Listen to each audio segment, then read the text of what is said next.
one of the safest na pagkain. Kasi may mga pagkain like, halimbawa lang, okra. Pag nasobran ng okra, lalo na kinain mo yung buto, ay talagang may LBM effect. Pero sa patola, wala po. Maski masobran kayo ng kain. O try nyo, subukan nyo muna. Kumain kayo isang kain, tingnan nyo, tapos sabihin nyo sa akin kung anong balita. Madudumi ka lang, pero walang LBM.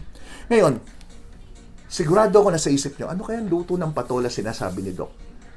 Para sa akin, yung patola na plain, linuto mo, ginisa mo, pwede. O kaya, pinakuluan mo, pwede.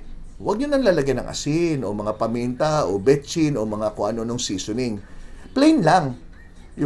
Minsan nga, may narinig ako, Doc, high blood ako eh. Kumain ako ng maraming patola, gumanda BP ko. Pwede po yun, no? So, ito po yung pinakasikat. Patola miswa soup with shredded chicken. Yan, pinakasikat yan. Ang sarap nga naman yan, no? Biro mo, magkakanin ka ba pag ganyan? Kailangan mo ba